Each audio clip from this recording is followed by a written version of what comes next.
C'est vraiment intéressant de voir comment tant d'entreprises existent depuis si longtemps, pendant des centaines ou parfois même plus d'un millier d'années. Des entreprises individuelles qui sont parfois plus anciennes que des pays entiers. Il y a quelques jours, je naviguais sur Instagram et je suis tombé sur une photo vraiment intéressante montrant la plus ancienne entreprise de chaque pays européen. Et j'ai pensé que ce serait une bonne idée pour une vidéo. Alors, nous voilà. J'ai cherché et apparemment ce travail existe aussi pour tous les autres continents et donc le monde entier. Ces cartes et graphiques sont vraiment bien faits et donc tout le crédit revient à celui qui les a créés, qui d'après ma compréhension étaient les gens de Business Financing UK. Dans cette vidéo, nous allons examiner les plus anciennes entreprises du monde. Tout d'abord, vérifions rapidement quelles sont les 10 plus anciennes entreprises du monde, puis jetons un coup d'œil à la carte du monde pour voir quelle est l'entreprise la plus ancienne dans chaque pays.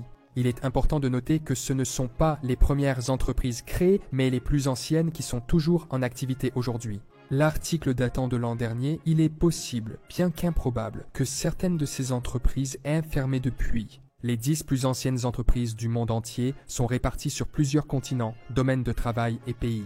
La 10e plus ancienne est le restaurant chinois Mayuking, établi en 1153. Ce restaurant sert du poulet rôti et serait présent depuis la dynastie Jin. C'est pourquoi, en 2007, plus de 800 ans après sa création, le poulet rôti de Mayuking a été nommé patrimoine culturel immatériel de la province du Henan en Chine. Le 9e plus ancien est le Munkemol danois, je vais mal prononcer tout cela au fait. Un moulin à eau qui a commencé son travail en 1135. Fonctionnant sur la rivière Odense et également dans la ville d'Odense au Danemark, le moulin a été initialement fondé par des moines bénédictins anglais qui ont déménagé dans la région à l'appel du roi danois, Erik Pipre. Grâce au contrôle royal, aux ventes, à l'expansion et à de nombreux autres événements de son histoire, ils ont pu durer jusqu'à aujourd'hui et de nos jours, ils produisent toujours des mélanges pour pain et gâteaux. La 8e plus ancienne au monde est la brasserie belge Affligem, comme le nom l'indique, une brasserie datant de 1074. Cette brasserie belge a commencé à fonctionner à partir d'une abbaye, et elle a été fondée par 6 anciens chevaliers de la région qui étaient devenus moines. Selon le site web de la brasserie, les moines vivaient selon les règles de Saint Benoît, qui soulignaient l'importance de la communauté. L'eau de l'époque n'était pas la meilleure, alors ils ont commencé à brasser de la bière pour leurs invités, qui étaient plus sûrs à boire. Ils ont eu du mal à maintenir son fonctionnement dans la durée. La brasserie a par exemple été détruite lors de la Seconde Guerre mondiale, mais heureusement, ils ont trouvé une solution et ont commencé à collaborer avec un autre producteur local, adaptant l'ancienne recette aux techniques modernes. La 7e plus ancienne est une fonderie de cloches italienne, Pontificia Fonderia Marinelli, dont le travail de création de cloches existe depuis 1040. Son nom provient de la famille Marinelli qui l'a fondée dans le royaume de Naples, dans l'Italie d'aujourd'hui. En 1924, la fonderie a reçu le titre de fonderie pontificale par le Vatican. L'Église catholique romaine représente maintenant 90% de toutes les commandes passées pour l'entreprise. Et c'est intéressant parce que malgré son grand âge, avec tant d'histoire et d'importance, même aujourd'hui, c'est une entreprise quelque peu petite. 2 frères de la famille d'origine en sont toujours propriétaires. Chaque année, ils ont tendance à produire environ 50 cloches, n'employant pas plus de 12 personnes, ayant produit certaines cloches emblématiques de l'histoire italienne et mondiale. La fonderie a fabriqué la cloche de la Tour de Pise. En 1961, ils ont coulé une cloche spéciale pour commémorer le 100e anniversaire de la fondation de l'Italie en tant que pays uni et leurs cloches peuvent être trouvées partout dans le monde, dans le bâtiment de l'Organisation des Nations Unies à New York, à Pékin, à Jérusalem ou en Amérique du Sud. En Irlande, nous avons le 6e plus ancien avec un nom fantastique, Sean's Bar, qui est littéralement un bar, établi en l'an 900. Cependant, il est important de dire que apparemment les architectes et les historiens suggèrent que les 2 étages inférieurs du bâtiment ont été construits entre 1600 et 1725, donc bien plus tard que 900 après JC. Mais la logique derrière cette affirmation est que lors de la rénovation du bâtiment dans les années 70, ils ont trouvé des matériaux à l'intérieur des murs, du torchis et de l'osier qui ont été remis au Musée national d'Irlande et datés comme étant là depuis le Xe siècle. Des pièces de monnaie antiques ont été découvertes, indiquant que le bâtiment est possiblement le bar d'attrait de cette époque lointaine. Ouvrant le top 5, nous avons la monnaie royale anglaise datant de 886. Les Anglais et les Britanniques en général n'ont pas seulement commencé à utiliser des pièces en 886, mais le contrôle des monnaies en Grande-Bretagne a alterné alors que différentes tribus se battaient pour le territoire. Cependant, cette année-là, Alfred le Grand a repris Londres et a commencé à émettre des pièces d'argent portant son portrait. C'est donc considéré comme le début de l'histoire continue de l'actuelle monnaie royale, une entreprise appartenant à l'État qui a pour mission de produire des pièces pour le pays. Le premier de cette liste, qui se distingue des autres en n'étant pas une entreprise familiale, mais une entreprise d'État. La quatrième plus ancienne au monde est l'équivalent français, la monnaie de Paris, créée en 864, et son histoire est similaire à celle que nous venons de voir. C'est une institution étatique responsable de la production des pièces de monnaie françaises. Elle a été fondée en l'année 864 avec l'édit de Pistre, essentiellement un ordre du gouvernement émis par Charles le Chauve, roi de la Francie occidentale. Outre les réformes militaires, l'édit a également eu des conséquences politiques et économiques. Et économiquement, outre l'interdiction du commerce avec les ennemis militaires, il a établi le contrôle du roi sur les monnaies et réglementé la punition pour la contrefaçon. Avant cet édit, 9 endroits en France avaient le droit de produire des pièces, mais ils ont été réduits à 3 afin d'être mieux contrôlés. Et j'imagine que la monnaie de Paris était l'une d'entre elles, ou l'entreprise centrale qui gérait les 3 emplacements. Et aujourd'hui, c'est la 4e plus ancienne entreprise du monde et la plus ancienne institution de frappe de monnaie en activité continue. La 3e plus ancienne entreprise est le Staffelterhof allemand, une cave à vin depuis 862. Comme je l'ai dit, à part les entreprises d'État, beaucoup de ces anciennes entreprises historiques étaient des entreprises familiales, et Staffelterhof en fait partie. Une cave à vin, distillerie et maison d'hôtes familiale située dans la petite ville de Crove en Rhénanie-Palatinat, Allemagne. Tout comme la brasserie belge, elle a commencé dans une abbaye. Au IXe siècle après J.C., des terres appartenant à la dynastie carolingienne ont été données à l'abbaye afin qu'elles puissent être exploitées comme source de revenus. Ils ont choisi de les utiliser pour produire du vin, et même si c'est peut-être sur des terres différentes, ce vin continue d'être produit jusqu'à aujourd'hui. Le deuxième endroit de la liste se trouve en Autriche. Comme les Chinois, aussi un restaurant. Le Saint-Peter Stift's Culinarium établi en 803, curieusement également via une abbaye. C'était à l'intérieur des murs de l'abbaye Saint-Pierre à Salzbourg, Autriche. Les affirmations selon lesquelles elle a été fondée en l'an 803 sont basées sur les écrits d'un érudit anglais, Alcuin de York, qui a servi l'empereur Charlemagne. Dans l'un de ses écrits, publié en 803, la cave de l'abbaye et sa bière sont apparemment louées dans un poème. Sur la base de cela et d'autres affirmations, le Culinarium est peut-être le plus ancien restaurant encore existant dans le monde. De nombreuses figures historiques, comme Christophe Colomb ou Mozart, auraient été servies là-bas. Et la plus ancienne entreprise encore existante dans le monde est la japonaise Kongo Gumi, existant depuis 500 ans. 78, loin devant les autres entreprises historiques de la liste. Basée à Osaka, Kongo Gumi était une entreprise de construction familiale. Elle a retracé ses origines à l'an 578 après Jésus-Christ, lorsque le prince Shotoku a invité 3 experts au Japon pour construire un temple bouddhiste, dans le cadre d'un vaste projet national dirigé par ce prince, qui était apparemment dévoué à la religion. L'entreprise détient toujours un rouleau de 3 mètres datant de 40 générations, depuis les débuts de l'entreprise familiale. Comme dans de nombreuses familles distinguées japonaises, les gendres rejoignaient souvent le clan et prenaient le nom de famille Kongo. Cela a permis à l'entreprise de perdurer sous le même nom, même en l'absence d'héritier direct à une génération donnée. Ainsi, au fil du temps, la lignée s'est perpétuée par les fils et les filles. Un autre facteur de la longévité de l'entreprise est l'activité de construction de temples bouddhistes, qui, selon leur histoire, a été une source de revenus fiables en raison des millions de personnes qui suivent cette foi. Au début du siècle, ils employaient environ 100 personnes et se spécialisaient toujours dans la construction de temples bouddhistes. L'entreprise a été liquidée en janvier 2006 en raison de difficultés financières et a été rachetée par le groupe de construction Takamatsu. En somme, elle existe toujours, mais après presque 1500 ans, il semble qu'elle ne soit plus détenue par la même famille. Passons en revue la situation mondiale. Je ne peux évidemment pas passer pays par pays à cause du temps que cela prendrait, donc ce sera juste un aperçu général de chaque continent, où je souligne quelques cas et donne une perspective générale.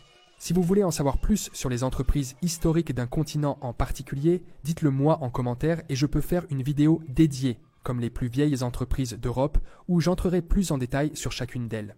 Bien qu'avec seulement un aperçu général, commençons maintenant en Europe. Le code couleur en haut à gauche nous permet d'avoir une interprétation plus rapide des endroits qui ont des entreprises plus anciennes. La plus ancienne sur le continent est, comme nous l'avons vu, le restaurant autrichien, mais il y a d'autres entreprises significativement anciennes qui ne figurent pas dans le top. Toutes celles en bleu et vert existent depuis très longtemps, et même celles en rouge ont au moins 250 ans, plus vieilles que certains pays entiers comme les États-Unis d'Amérique. Il y en a quelques-unes en jaune, ce qui signifie que leurs entreprises les plus anciennes sont relativement plus récentes, et celles-ci semblent exclusives aux Balkans, à Chypre, à l'Arménie, à la Hongrie, à la Biélorussie et à l'Islande. Celles en rouge ont été fondées entre 1500 et 1749. Il n'y en a pas beaucoup. Nous avons le courrier portugais en 1520, le courrier norvégien en 1647, un chantier naval croate, une ferronnerie finlandaise ou la Banque d'Écosse. Il y a une dominance claire des brasseries partout, celle identifiée par une petite tasse. Les icônes semblent toujours indiquer le type d'entreprise qu'il s'agit. Je veux dire, je compte plus de 10 anciennes brasseries européennes, puis nous avons les banques et les monnaies, et ensuite d'autres types spécifiques d'entreprises comme les services postaux du Portugal et de la Norvège, le Rieptik en Estonie, qui est apparemment une pharmacie, un arsenal en Bulgarie, une usine de sel en Ukraine, un café en Grèce ou des bains en Turquie. Nous pouvons aussi regarder cette carte avec un code couleur par secteur. Le jaune représente le secteur primaire, ressources naturelles. Le rouge, le secondaire, fabrication et traitement. Le bleu, tertiaire, services et distribution. Le vert, quaternaire, connaissances et information. Nécessairement très anciens, la plupart de ceux-ci sont dans le secteur secondaire. Représentés en rouge, seulement 4 sont dans le primaire en Ukraine et en Pologne. Des usines de sel au Danemark, un moulin à eau et l'élevage de moutons en Espagne. Ensuite, nous en avons quelques-uns en bleu, comme les services postaux ou les bains turcs de Samberlitas Hamami. Et seule la pharmacie d'Estonie se trouve dans le secteur du savoir-vert. Passons à l'Amérique du Nord où nécessairement, puisque les pays sont plus jeunes, les entreprises les plus anciennes sont généralement plus récentes. La plus ancienne est cependant la Casa de Moneda de Mexico, fondée en 1534, établie par le vice-roi espagnol Antonio de Mendoza par un décret de la couronne espagnole pour créer la première monnaie dans les Amériques. En Amérique du Nord, centrale et dans les Caraïbes, les plus anciennes entreprises sont légèrement plus diversifiées qu'en Europe. Il y a toujours des monnaies, des banques et des brasseries, mais il y a plus de domaines d'activité dans ces anciennes entreprises, comme la Compagnie de la baie de Hudson au Canada, une entreprise à charte royale anglaise depuis 1670. Elle a fonctionné comme le gouvernement de facto dans certaines parties de l'Amérique du Nord pendant près de 200 ans, jusqu'à ce qu'ils vendent la terre au Canada en 1869. À son apogée, la compagnie contrôlait le commerce de la fourrure dans une grande partie de l'Amérique du Nord britannique, évoluant finalement en une entreprise de commerce. Vendant une grande variété de produits dans des magasins, la première étape vers les grands magasins que la compagnie possède aujourd'hui, ou la plantation Shirley aux États-Unis, un domaine situé en Virginie qui cultivait du tabac à expédier dans les colonies et en Angleterre. Et d'autres exemples divers, comme la compagnie aérienne de Cuba, les chemins de fer nationaux du Honduras ou un journal en Dominique. Ici, on observe des différences dans le secteur également. Il y a une division quelque peu égale entre le tertiaire et le secondaire, seule la plus ancienne entreprise des États-Unis étant dans le domaine des ressources naturelles. En descendant vers le sud, en Amérique du Sud, la plus ancienne est encore une monnaie, la Casa Nacional de Moneda au Pérou. Les monnaies sont les plus anciennes entreprises au Brésil et en Colombie, alors que ce sont les banques en Bolivie et en Argentine. La Guyane est la seule avec une brasserie datant de 1840, et l'Uruguay a un café ironiquement appelé Café Brasileiro. Au Chili, l'entreprise la plus ancienne est FAMAE, une usine et un atelier de l'armée. Et au Venezuela, c'est la Hacienda Chuao qui, d'après ce que je comprends, a commencé comme une plantation de cacao coloniale. Encore une fois, une division équilibrée entre les entreprises secondaires et tertiaires. En passant à l'Asie, sa taille fait que la variété, c'est normal.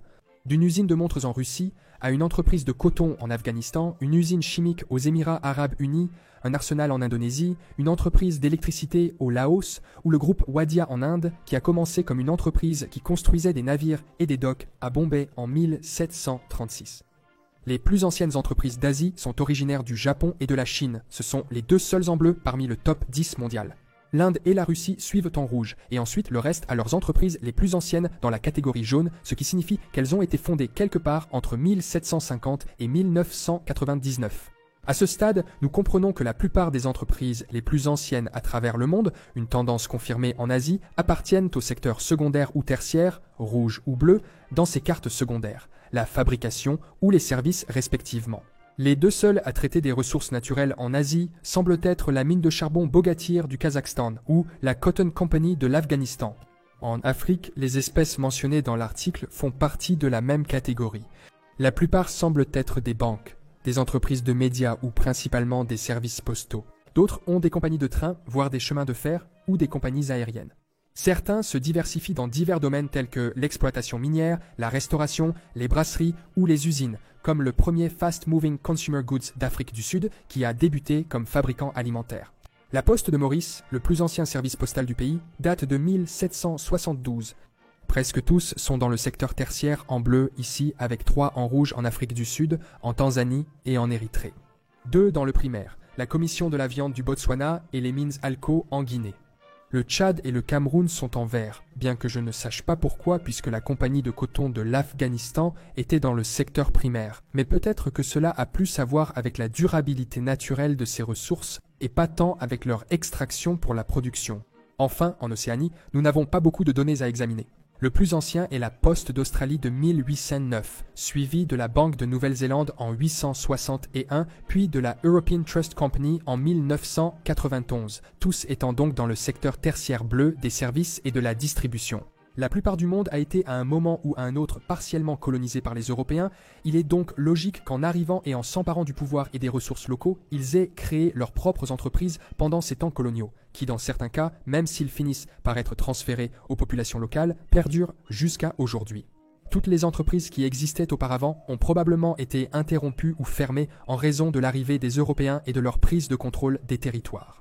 Je pense que c'est pourquoi nous voyons les entreprises les plus anciennes et continues concentrées en Europe avec l'Amérique, l'Afrique et une grande partie de l'Asie ayant leurs entreprises les plus anciennes fondées à des époques plus récentes. Voilà donc un aperçu des 10 plus anciennes entreprises du monde et un rapide survol de ce qu'est l'entreprise la plus ancienne de chaque pays. Comme je l'ai mentionné, en dehors de ce top 10, je ne suis pas vraiment entré dans beaucoup de détails concernant les autres pays, ne choisissant qu'un ou deux dans chaque continent à souligner et à mentionner rapidement. Si cela vous intéresse et que la vidéo a une bonne réaction, je peux tout à fait réaliser des vidéos dédiées pour chaque continent dans lesquelles j'explore un plus grand nombre de leurs anciennes entreprises, peut-être en choisissant les 10 ou 15 plus anciennes de chaque continent et en approfondissant leur histoire et leur activité comme je l'ai fait ici pour le top 10 mondial. Alors laissez un commentaire si c'est quelque chose que vous voulez voir. C'est vraiment intéressant de voir combien d'entreprises existent depuis si longtemps, pendant des centaines ou parfois même plus de 1000 ans, des entreprises uniques qui sont parfois plus anciennes que des pays entiers, parfois en maintenant leur domaine d'activité et leur expertise au fil du temps, parfois en ayant à s'adapter et à élargir leurs services, certaines émergeant comme des services essentiels pour un pays, comme les monnaies, les banques ou les services postaux, d'autres de groupes spécifiques, comme les nombreuses brasseries ou vignobles qui proviennent des abbayes et des monastères, et tant d'autres de simples entreprises familiales, qui dans certains cas ont fait leur chemin de génération en génération à la même famille aujourd'hui.